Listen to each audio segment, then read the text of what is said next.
penyelewengan kekuasaan untuk merebut segala hak-hak warga di publik itu semakin masif hari ini gitu. Maka dari itu kita juga bisa lihat gitu bagaimana seorang kepala negara ya kan untuk membujuk anaknya supaya memasuki kursi-kursi politik, kemudian mencoba untuk menguasai wilayah gitu.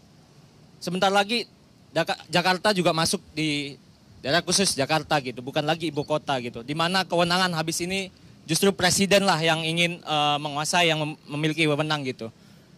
Bagaimana carut-marutnya juga mungkin kita bisa nanti dengarkan dari Pak Yanuar Nugroho untuk bagaimana merefleksikan kondisi-kondisi hari ini. Mungkin untuk beliau kita persilakan. Hidup korban! Jangan diam! Terima kasih. Selamat sore, Assalamualaikum warahmatullahi wabarakatuh. Bapak Ibu, rekan-rekan sekalian, saya Yanuar Nugroho. 5 tahun yang lalu, kantor saya di seberang situ. Saya dulu deputi kantor staf presiden dari zaman Pak SBY, 2 tahun terakhir, tahun 2012, saya asisten ahli kepala UKP 4, Unit Kerja Presiden Bidang Pengawasan dan Pengendalian Pembangunan.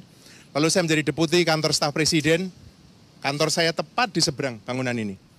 Saya dulu deputi kepala staf dari tahun 2000, awal Pak Jokowi sampai berakhir periode pertama, dan masih menjabat sampai beberapa bulan pada periode kedua. Sebelum saya memutuskan mengundurkan diri dan kembali ke kampus. Bapak Ibu, yang kita hadapi hari-hari ini adalah kondisi, kalau saya boleh bilang, adalah ambruknya keadaban publik kita. Saya ulangi, yang kita hadapi hari-hari ini adalah kondisi di mana keadaban publik kita ambruk. Di depan mata kita melihat bagaimana hukum diabaikan. Di depan mata kita melihat bagaimana etika tidak dianggap. Aturan, akal sehat, semuanya. Anda tahu itu semua. Anda merasakan, Anda mengalami.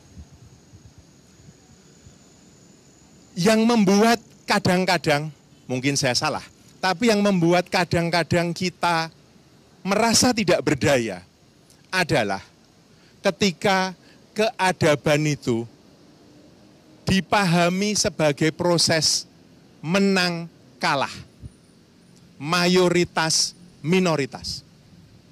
Tidak. Bapak Ibu, dari apa yang ada kita tidak bisa melompat ke apa yang seharusnya ada. Saya ulangi, dari yang ada, what is, kita tidak bisa langsung melompat ke what should be, apa yang seharusnya. Saya ambil contoh. Kalau 90% anak SMA nyontek ketika ujian, what is, apa yang ada.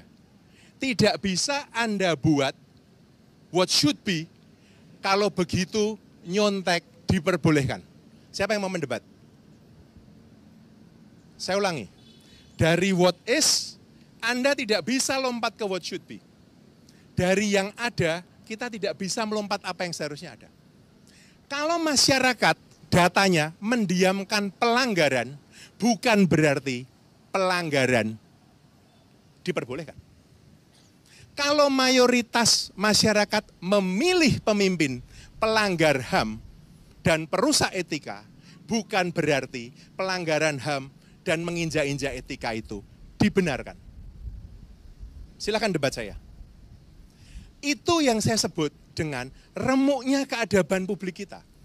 Bapak Ibu, kita ada di sini, ini ke berapa? 809 ada di sini. Ini bukan soal menang kalah, ini bukan soal elektoral. Tetapi ini adalah perjuangan kita yang masih waras, yang masih punya akal sehat, yang masih percaya pada moralitas, yang masih percaya pada etika, masih percaya pada gagasan besar yang namanya Indonesia. Indonesia itu bukan hanya bekas jajahan Hindia Belanda, bukan hanya pulau yang dihuni oleh 270 juta orang penduduk ini? Bukan. Anda, saya, kita ini bukan hanya penduduk di atas pulau-pulau. Kita ini warga negara. Saya ulangi. Kita ini bukan inhabitants. Kita ini bukan penduduk, penghuni pulau-pulau. Bukan. Kita ini warga negara. Justru karena kita warga negara, karena kita peduli pada republik ini, kita mesti setia pada gagasan tentang negara ini. Baca pembukaan Undang-Undang Dasar 45. Baca tujuan negara kita. Bapak Ibu, saya tadi cerita di awal, bahkan 5 tahun yang lalu kantor saya itu di seberang jalan itu. Saya di kantor staf presiden, dan kita punya mimpi saat itu, Indonesia mau jadi negara besar. Siapa yang belum pernah mendengar Indonesia 2045? Saya termasuk satu di antara yang ditugaskan untuk merumuskan itu. 2045 cita-citanya Indonesia itu mau jadi negara maju, pendapatan kapita, kekuatan ekonomi nomor 4, nomor 5 dunia. Itu yang dimaui. Saya tanya ke Anda sekalian, kalau cara hidup kita seperti sekarang ini, cara memerintahnya seperti sekarang ini, demokrasinya seperti sekarang ini, Anda percaya tercapai 2045 itu? Omong kosong, nggak bakal. Tidak bakal. Pakai akal sehat Anda. Pakai akal sehat Anda. Jadi Bapak Ibu, teman-teman sekalian, yang kita perjuangkan itu bukan orang. Saya ulangi, yang kita perjuangkan bukan orang. Yang kita perjuangkan itu gagasan besar bernama Indonesia. Kalau Anda masih percaya pada demokrasi, Anda masih percaya pada toleransi, Anda masih percaya kepada partisipasi publik, Anda masih percaya pada kebebasan berekspresi, perjuangkan itu. Itu Indonesia kita. Saya tadi cerita pada beberapa teman yang junior waktu tahun 98 akhir ya Mbak Semarsih ya, waktu itu dengan putranya, saya ikut waktu itu rame dengan Semanggi 1, dikejar-kejar, dilempari gas air mata, kami bersembunyi di rumah sakit Jakarta, dikejar dilempari gas air mata juga di rumah sakit Jakarta. Kami beberapa aktivis, larinya kemana Anda tahu? Kamar jenazah, masuk kamar jenazah, kunci dari dalam. Itu tempat yang paling aman agar nggak dikejar oleh aparat saat itu. Sampai selesai. Apa ya mesti kayak gitu? Saya sih berpikir enggak seharusnya. Tetapi yang kita mau, yang mau kita perjuangkan adalah apa yang sudah tahun 98 itu setengah mati pengorbanannya untuk Indonesia yang lebih demokratis, termasuk putranya Bu Sumarsih. Itu yang harus kita rawat. Itu yang harus kita jaga. Itu yang harus kita perjuangkan. Saya tahu tidak mudah, bahkan sangat sulit memperjuangkan demokrasi. Apalagi kalau Anda merasa sekarang ini mungkin kecil hati, ciut, kok malah yang tidak demokratis yang menang, kok malah yang tidak demokratis yang menguasai seluruh ruang publik kita, dan kita merasa makin tidak berdaya. Anda tidak sendirian, tapi jangan berhenti di situ. Jangan menyerah. Menyerah itu bukan ketika Anda terjatuh, ketika terpukul. Enggak. Menyerah itu kalau Anda tidak mau bangkit lagi.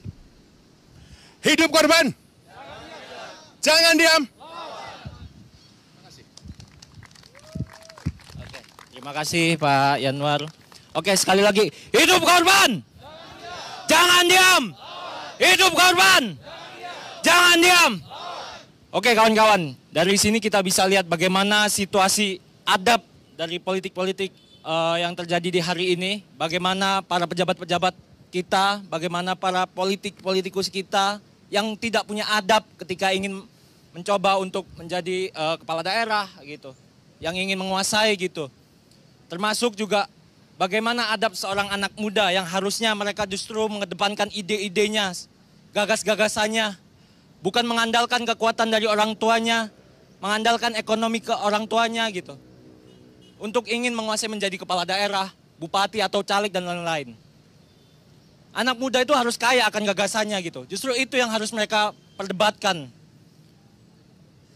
Oleh karena itu mungkin saya ingin juga mengundang salah satu rekan kita untuk memberikan bagaimana ide dan refleksinya hari ini. Saya panggilkan kawan kita Farhan dari UPN dipersilakan. Hidup korban! Jangan diam! Oke, terima kasih.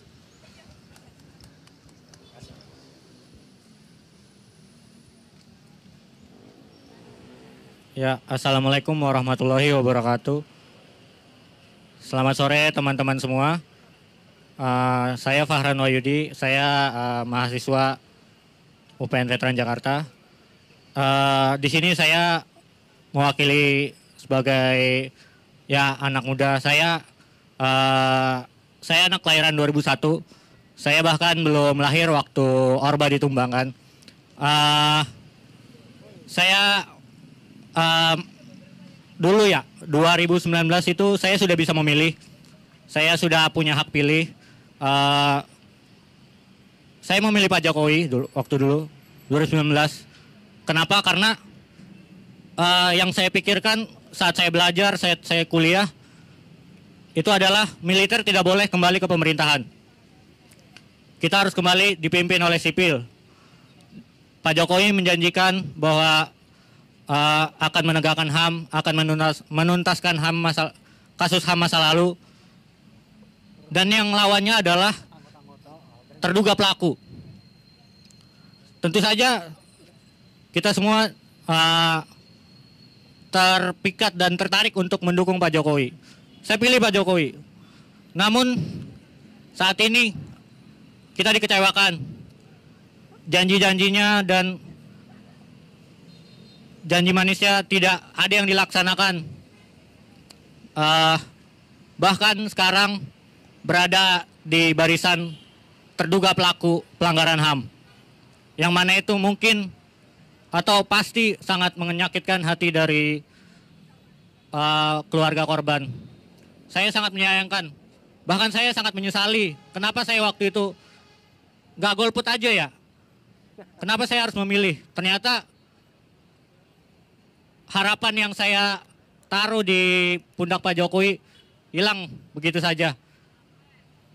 Dan kita lihat sekarang di berita-berita bahwa pemerintah sedang menyiapkan kebijakan untuk memberikan jabatan kembali fungsional kepada TNI Polri. Yang mana itu sudah pernah kita perjuangkan untuk dihapuskan.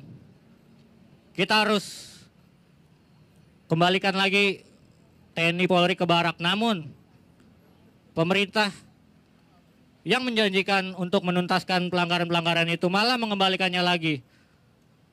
Musuh masa lalu kembali lagi, bangkit lagi. Walaupun sekali lagi saya akui saya belum lahir, tapi saya takut dan saya tidak mau itu terjadi. Terima kasih.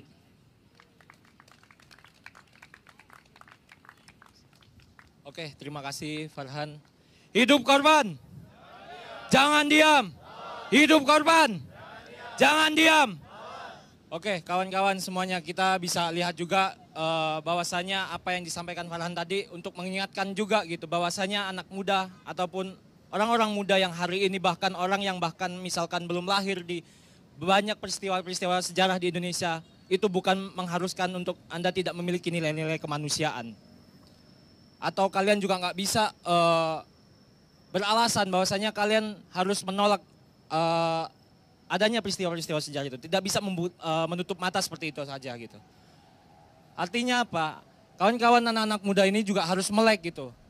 Kita banyak peristiwa-peristiwa bersejarah terjadi gitu. Semua itu bahkan nggak hanya terjadi mungkin di Papua ataupun di Aceh. Itu terjadi di seluruh Indonesia. Bahkan nggak hanya dulu gitu. Dan itu terjadi sampai sekarang gitu. Peristiwa-peristiwa kekerasan yang semulanya hanya konflik-konflik di daerah-daerah akhirnya meluas ke seluruh daerah gitu. Mungkin kita juga bisa mendengarkan salah satu refleksi dari Mbak Dian. Nanti mungkin bisa sampaikan bagaimana juga refleksi dari beliau untuk gimana kondisi hari ini gitu. Sosial politik hari ini menurut Mbak Dian. Dipersilakan, terima kasih. Selamat sore teman-teman. Hidup korban. Jangan diam. Terima kasih, perkenalkan saya Dian Purnomo, saya adalah seorang penulis. Ketika tadi diminta melakukan refleksi oleh Bu Sumarsi, saya jadi pengen mengajak teman-teman untuk terbang sejenak dari Jakarta. Saya ingin mengajak kita semua terbang jauh ke utara, ke Sangihe. Ada yang pernah mendengar Pulau Sangihe? Sangihe dan Talaut, dulu biasanya gitu kalau di pelajaran SD ya. Tahun lalu saya ke sana beberapa kali untuk melakukan sebuah riset dan menghasilkan sebuah buku tentang perjuangan di sana. Melawan tambang Sangihe ini, tambang emas PT TMS namanya. Pulaunya sangat kecil, menurut aturan jelas-jelas pulau sekecil 73.000 hektar tidak bisa ditambang. Tetapi yang terjadi karena harusnya 200.000 hektar ke atas, tapi di bawah itu 73.000 setengahnya pun tidak ada, dia akan ditambang. Dan yang ditambang lebih dari 50%. Dan satu, dia melanggar aturan dan dibiarkan. Yang kedua, ketika kawan-kawan melawan di Sangihe, melalui berbagai jalur hukum dan di Mahkamah Agung akhirnya menang setelah kalah, kemudian akhirnya kasasi dan menang. Secara aturan pun harusnya kawan-kawan menang, mendapatkan daerah mereka untuk tidak ditambang pun tidak dilakukan. Aturan tidak ditegakkan. Jadi saya rasanya ketika melihat pemilu ini 2024 ini yang saya tadinya punya harapan gitu ya. Semoga bohong kalau saya punya harapan. Saya mulai tidak punya harapan di 5 tahun terakhir ini sebetulnya. Tapi mencoba terus menanamkan harapan karena masa iya sih kita mau meninggalkan negeri yang carut marut untuk anak cucu kita. Masa iya sih kita mau meninggalkan tadi kawan kita tahun 2001 lahirnya seumuran dengan anak saya. Apakah ini contoh yang akan kita berikan untuk anak cucu kita gitu ya. Jadi kau bisa mendapatkan apapun yang kau inginkan ketika kau memiliki kekuasaan. Apakah itu yang akan kita tinggalkan? Karena seharusnya tidak. Nah saya ingin berkaca pada cerita di Sangihe dan saya yakin bukan hanya Sangihe. Ada Wawoni, di Poso, di Sulawesi, di Rempang misalnya dan lain sebagainya. Praktek-praktek kejam, praktek-praktek pemerkosaan terhadap sumber daya terus berlangsung. Dan itu arahnya kemana? Semua ke sana. Siapa yang memberikan izinnya? Semua ada di sana. Dan itu terus-menerus dilakukan. Kita rakyat dianggap tidak ada. Masyarakat di Sangihe di sebelah selatan pulau itu, konon kabarnya ketika salah satu tuntutan kita datang dan lihat, Bu, Pak, lihat di sini nih ada orangnya loh. Di Sulawesi Utara mereka bilang, oh saya pikir itu pulau tidak berpenghuni wilayah selatan itu. Jadi kita semua tidak ada, kita semua dimatikan. Itu yang terjadi. Suara-suara kita tidak ada, bukan suara yang 58% itu tentunya, suara yang berbeda. Hari ini saya kebetulan memakai kaos silent majority. Saya tadi mau pakai kaos ini takut salah gitu ya. Soalnya kan katanya silent majority sekarang beda ya maknanya ya rupanya. Iya kan? Silent majority-nya bukan lagi, harusnya silent majority adalah mereka yang menyuarakan keadilan. Kalau sekarang silent majority adalah 58% gitu.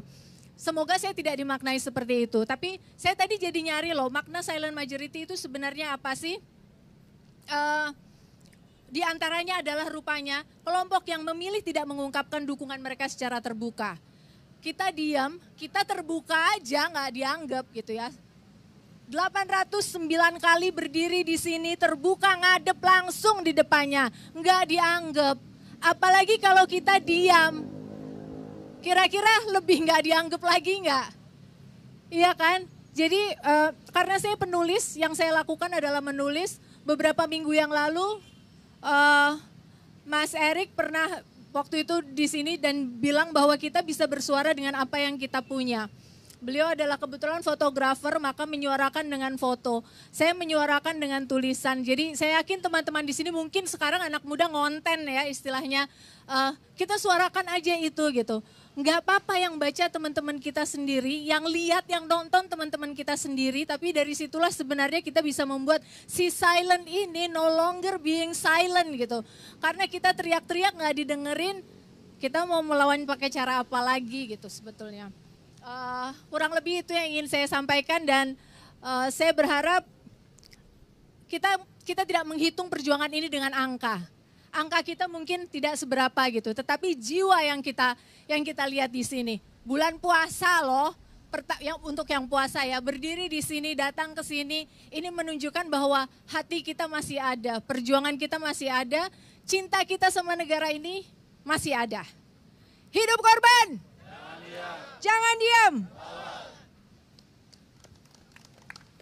Oke, terima kasih Dian atas refleksinya.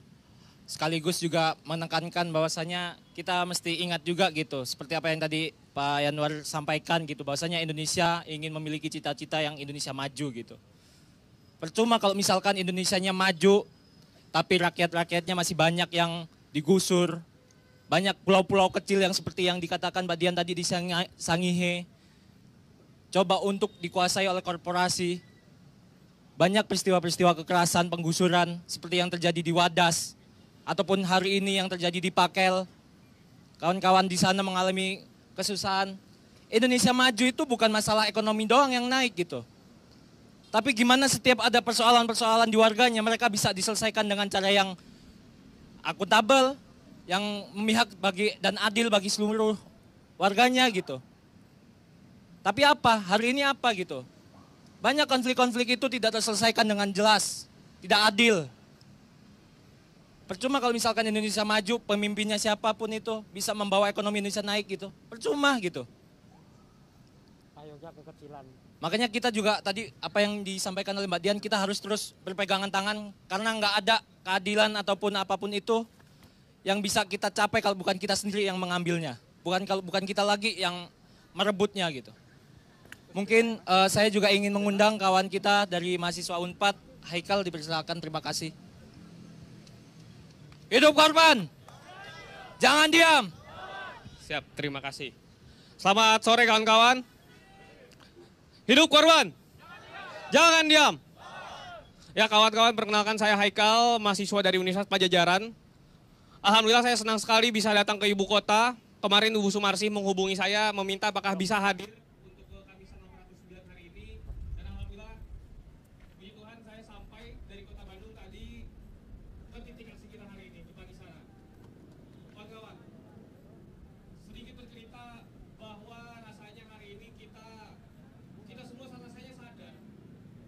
Di tengah rintik hujan dari pagi tadi, di tengah demokrasi yang semakin carut marut, kita semua masih mau berkumpul. Mungkin di sini tadi masih ada yang berpuasa, masih ada yang memiliki pekerjaan, tugas-tugas di rumah. Tapi kita masih sadar untuk selalu bergerak, untuk selalu melawan, untuk selalu bersuara. Ini menjadi sebuah pertanyaan sebenarnya. Hari ini apakah demokrasi kita, apakah hari ini presiden kita yang dipilih secara pemilu 2019 itu masih berpikir, masih berpihak, masih bersuara untuk rakyatnya. Kemarin kita lihat katanya menantunya presiden mau maju. Betul ya kawan-kawan ya? Mau maju di Sleman. Anaknya mau maju juga. Dan anaknya sekarang katanya mau terpilih jadi calon wakil presiden. Ini sebuah bukti bahwa presiden kita hari ini udah lupa bahwa bentuk negara ini adalah republik. Padahal dulu Indonesia itu isinya bukan satu saja. Ada kerajaan-kerajaan banyak di dalamnya. Ada Majapahit, ada kerajaan Pajajaran, dan berbagai kerajaan-kerajaan lainnya.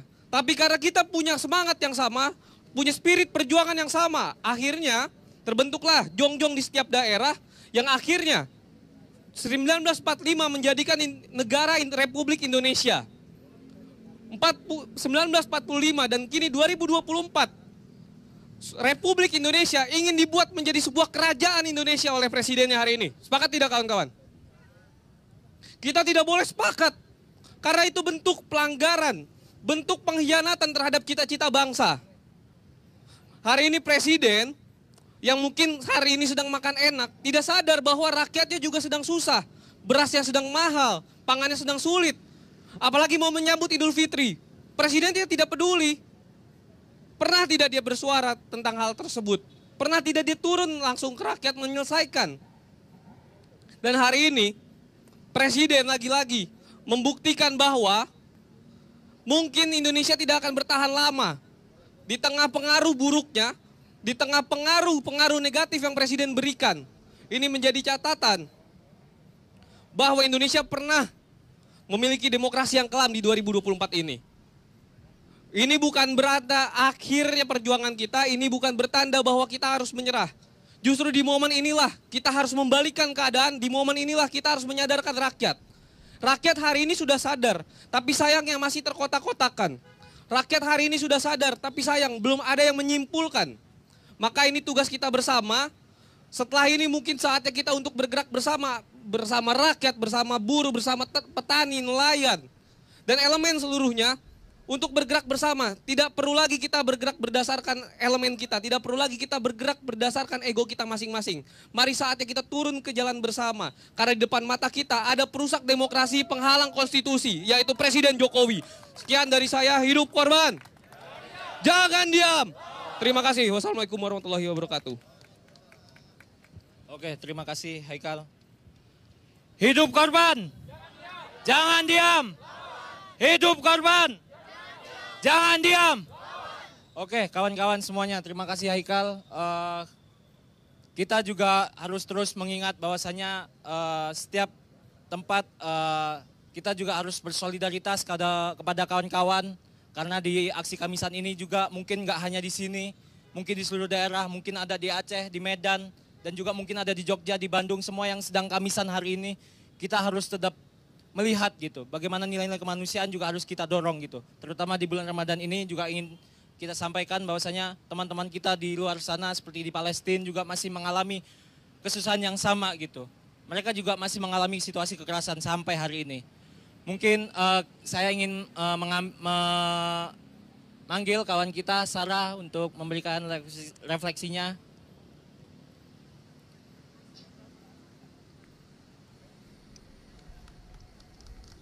Hidup korban! Jangan diam! Hidup korban! Lawan! Free! Free Palestine! Free! Free! Free Palestine! Lagi! Free! Free Palestine! Free! Free! Free Palestine! Kita di sini, saya dari koalisi Samidun, kita adalah koalisi tahanan politik Palestina. Kita cuma mau amplify aja perjuangan teman-teman Palestina yang sekarang ribuan mereka ditahan secara paksa tanpa alasan apapun karena karena kolonialisasi Israel, maaf sekali, dan juga 30.000 dari orang Palestina sudah dibunuh oleh Israel, dan kita di sini mau menyuarakan resistensi mereka karena mereka sudah berjuang bukan hanya sejak Oktober 7, tapi sudah mereka berjuang selama 76 tahun seperti itu.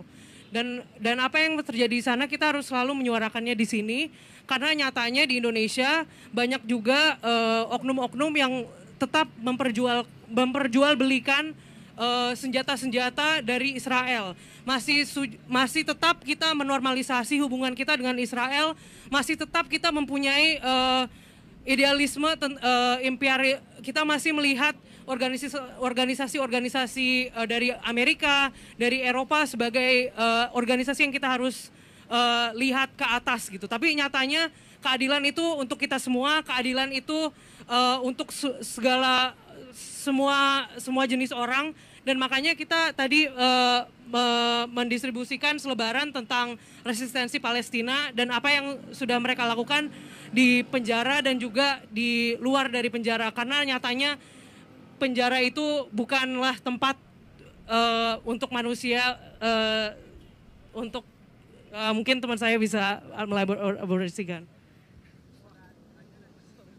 Perkenalkan dulu, nama saya Daryl, saya datang dari golongan pelajar SMA. Ini kali pertama saya melakukan orasi, jadi tolong. Ya. Penjara mungkin saya lanjutkan sedikit ya. Sebenarnya bagian dari sistem hukum gitu. Di mana sistem hukum seharusnya memberikan keadilan, memberikan kelayakan buat semua orang. Tujuan utamanya kan itu. Namun di Indonesia dan bagi kita juga di Palestina, sistem ini justru digunakan untuk menekan, untuk melanggar HAM lebih lanjut lagi. pelaku-pelaku terbesarnya justru adalah negara. Maka dari itu saya setuju tadi dari berbagai elemen yang selama ini ada. Kita kadang belum sadar bahwa isu-isu kita itu terhubung gitu. Bahwa kita juga memperjuangkan Indonesia, tapi pelanggaran-pelanggaran HAM ini terjadi di seluruh dunia juga. Dan dari itu kita perlu bersama-sama. Kita bersama-sama melawan pelanggaran HAM dalam satu gerakan global juga. Dan mungkin saya sampaikan sedikit tadi soal berkaitan dengan penggusuran. Saya adalah aktivis bermula dari isu transportasi publik. Kita tinggal di dalam sistem yang memaksa kelas pekerja untuk setiap hari itu menggunakan kendaraan pribadi. Dalam kehidupan kita, bahkan untuk kita bermobilitas pun diperas oleh sistem yang ada. Dan siapa yang diuntungkan? Yang diuntungkan sama ini adalah investor-investor dari konstruksi jalan tol. Itu kan sebenarnya mobil motor kendaraan pribadi. Ini tidak hanya merugikan negara, namun juga merugikan kita semua setiap hari. Dan saya juga sebagai selama ini yang bahkan belum beranjak dewasa, saya baru 17 tahun Oktober kemarin gitu. Sebelumnya saya terkurung di rumah gitu dengan kemana-mana harus menggunakan kendaraan pribadi. Kemana-mana nggak ada transportasi publik. Dan dari itu pertama kali saya terjun ke politik. Dan dari sini saya juga udah bertemu dengan banyak sekali orang-orang yang luar biasa. Dan berbagai isu juga saya sudah perdalam. Jadi tolong terus kawal kebebasan. Supaya kita bisa saling mengedukasi, saling dalam satu solidaritas, dalam satu perjuangan kelas pekerja. Mungkin sekian dari saya.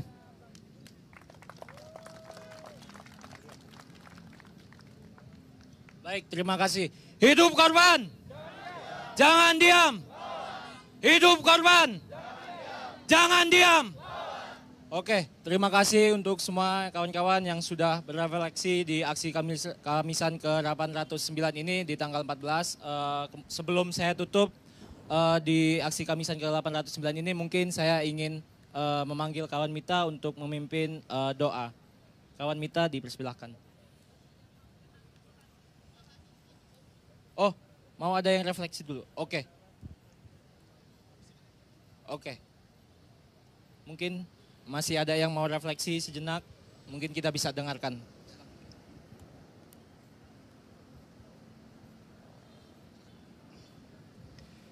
Hidup korban! Jangan diam! Ya, terima kasih. Assalamualaikum warahmatullahi taala wabarakatuh. Om Swastiastu, nama budaya, Sampurasun, Rampes. Salam cinta kasih dimanapun kita berada. Perkenalkan saya Tuan Guru Dery, saya seorang ustadz. Otomatis ustadz itu adalah orang yang menegakkan amar ma'ruf nahi mungkar. Saya bosen juga ya semenjak 10 tahun ini demo-demo gitu ya, karena demo terakhir ini ya 2016 itu Indonesia tuh jadi terpecah belah gitu ya.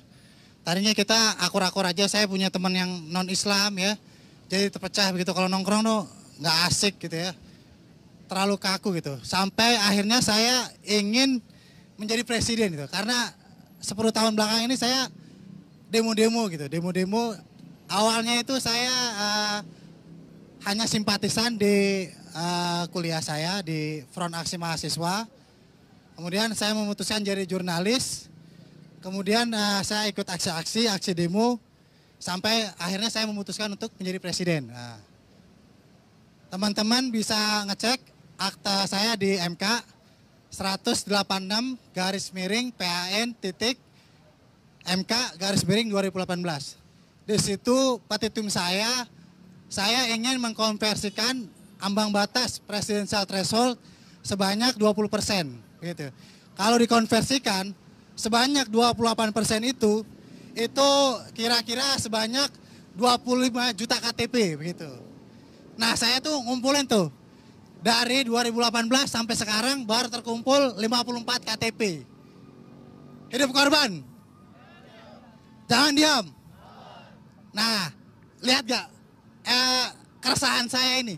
Saya aja sendirian gitu ya, tanpa seorang paman. Petitum saya gugatan saya itu ditolak begitu ya.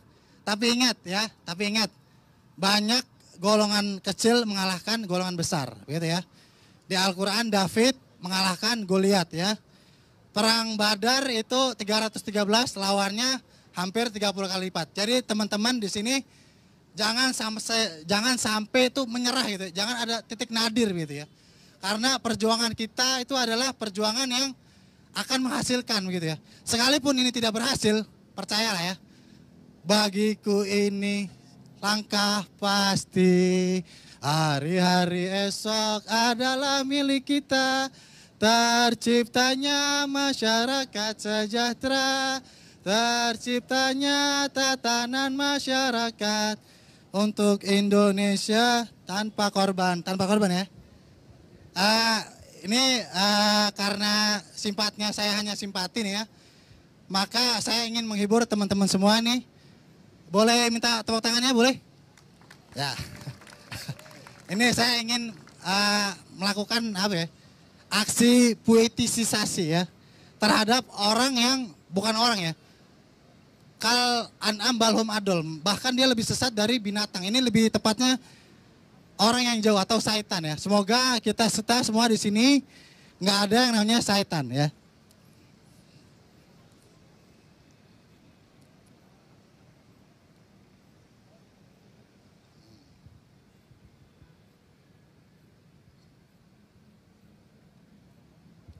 Aku,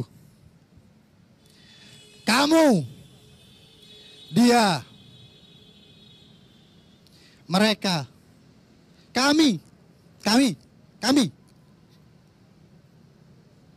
kita, aku lelaki, bukanlah pilihan. Tidak ke situ maksud arahku. Kamu perempuan, aku perempuan, dia perempuan. Mereka lebih dari 2 orang laki-laki, mereka lebih dari 2 orang perempuan. Mereka sekumpulan lelaki dan perempuan. Mereka sekumpulan cecunguk yang menggogroti kekayaan rakyat. Kami, keluarga kami, masyarakat kami. Kami atau tidak? Atau mengatakan kami, padahal hanya golongannya. Bukan yang paling Pancasilais, bukan yang paling agamis, bukan yang paling Nusantara, bukan. Pokoknya yang bukan-bukanlah pokoknya. Paling bukan-bukan kelakuannya. Si paling-paling lah kelakuannya. Padahal menindas dia. Kamu, kami, mereka, kita. Jangan mengatakan kita. Kalau kamu hanya mengurusi anak-anakmu, orang-orangmu, menantumu, orang-orangan sawah sepertimu yang ingin membuktikan dirimu menjadi manusia. Bahkan scarecrow, orang-orangan sawah, lebih terhormat darimu. Karena dia berhasil mengusir gagak. Bahkan katamu, atau kamu saja tidak pantas dinisbatkan pada dirimu. Karena keberadaan kamu antara ada dan tiada. Aku ulangi sekali lagi. Karena bodohnya diri yang hanya mengurusi anak-anak, mantu, ipar, kroni, kongsi, dan semua lingkaran setanmu. Nah, setan adalah kata yang tepat untuk mewakili dirimu. Setan! Hidup korban. Jangan diam. Terima kasih temannya. Terima kasih. Assalamualaikum warahmatullahi wabarakatuh. Terima kasih banyak atas puisinya. Mungkin juga bisa mengingatkan kepada kita untuk terus tabah dan kuat untuk menggalang solidaritas, untuk melawan ketidakadilan. Dan juga mungkin di penghujung aksi Kamisan hari ini saya juga ingin mengundang Mita untuk memimpin doa untuk sama-sama mendoakan kita supaya kita diberikan kekuatan untuk melawan ketidakadilan. Mungkin untuk Mita dipersilakan. Hidup korban. Jangan diam. Ya, marilah kita tutup aksi Kamisan ini, Kamisan ke-809, dengan berdoa bersama. Tuhan, di bulan yang suci ini, di hari Kamis pertama di bulan Ramadan ini, kami ingin bermunajat kepadamu. Tuhan, terima kasih Engkau telah memberi kesehatan dan kekuatan kepada kami, khususnya untuk Ibu Sumarsi, Bapak dan Ibu yang hadir di sini, saudara-saudara kami yang hadir di sini, teman-teman kami dan adik-adik kami yang telah hadir di sini. Terima kasih Tuhan, karena Engkau telah menggerakkan hati-hati kami untuk berkumpul bersama ke aksi Kamisan yang ke-809 ini. Tuhan, terima kasih karena Engkau telah memberikan kelancaran kepada kami untuk terus menuntut keadilan bagi anak-anak yang hilang dan yang menjadi korban. Tuhan, bukakanlah hati para pemimpin-pemimpin kami agar mereka dapat melihat dan memilih jalan-jalan kebenaran. Jadikanlah negeri kami, Indonesia ini, negeri yang aman, damai, dan menuju kebenaran. Selalu jagalah kami dan jalan-jalan perjuangan kami. Tunjukilah kami jalan yang lurus, jalan kebenaran. Sekali lagi terima kasih Tuhan. Berikanlah cahayamu selalu dalam langkah-langkah kebaikan dan perjuangan kami. Panjangkanlah umur perjuangan kami. Amin. Hidup korban. Lawan. Jangan diam. Terima kasih. Oke, terima kasih Mita. Hidup korban. Jangan diam. Oke, baik, terima kasih kawan-kawan semuanya yang sudah hadir di aksi Kamisan ke-809 ini. Mungkin untuk menutup agenda aksi kita hari ini, kita mungkin bisa berfoto bersama dan juga nanti akan ada video juga. Mungkin bisa kumpul di tengah sini dan membelakangi istana. Untuk kawan-kawan semua yang sudah menggunakan payungnya bisa juga dikembalikan ke tempat semula.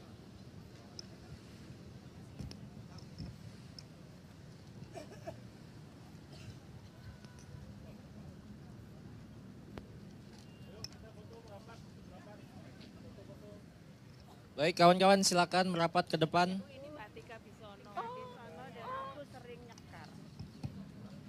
Ya, tempat kelas. Oh iya. Coba tadi diomongin, coba tadi kasih orasi. Next time, pasti aku datang lagi. Oke.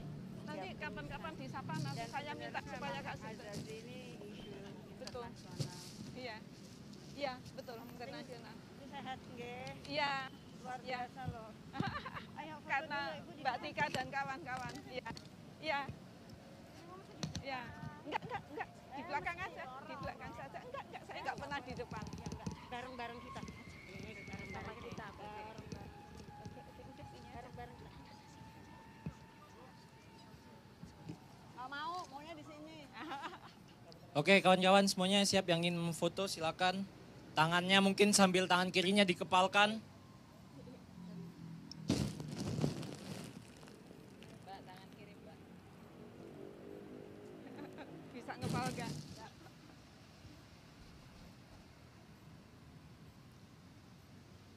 Oke, mungkin setelah ini kita akan bikin video ketika saya teriakan hidup korban, kawan-kawan teriakan jangan diam, kemudian ketika teriakan jangan diam, kawan-kawan teriakan lawan. Iya.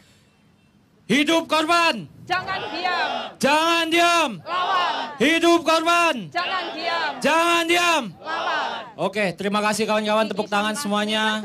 Sampai bertemu kembali di aksi Kamisan Tapi selanjutnya. karena dikasih jabatan Hati-hati di jalan dan pemerintah terus kemudian ya dia bisa kemana-mana. Tapi pelanggar HAM masih bisa diterima di KPU. Itu juga salah kita karena Salah dia diem kita. aja. Salah kita. Aku tuh jerit-jerit tapi sendiri ya. Pelanggar HAM kok bukan jadi syarat bahwa nggak boleh ada. Tapi Amerika Serikat nggak mungkin lah itu. Iya. Dari lembaga pers sedang di KWNJ. UNJ. Iya. Oke. Izin ngeliput Ibu tentang Oh. aksi Kamisan hari ini. Oke. Boleh Ibu? Ya, boleh. Mau nanya apa? Aku sebelumnya izin nge-record. Bentar ya. Sama Mas Janwar bagus tuh sebenarnya. Nanti lain kali sama saya gitu. sekarang sama Mas Yanwar dulu. Kan bagus. Mas Yanwar tadi mana?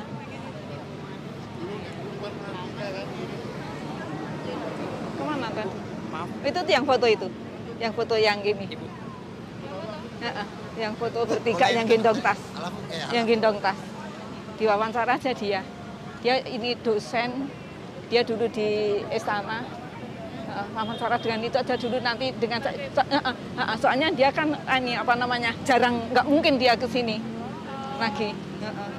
Kalau mau. Tapi Ibu nanti bisa diwawancara. Boleh. Oke, iya. Boleh pamit Ibu. Oke. Pamit pulang ya. Makasih ya. Iya, siap. Ini siapa? Akmal yang anak SMK. Oh iya. Lupa, disapa. Kapan-kapan kalau datang langsung disapa gitu biar nanti siapa yang mau kasih orasi gitu. Gitu ya. Oke. Iya. Bu, boleh minta nomor Ibu? Oh, 0813 1663 1663 86 86 55. 55.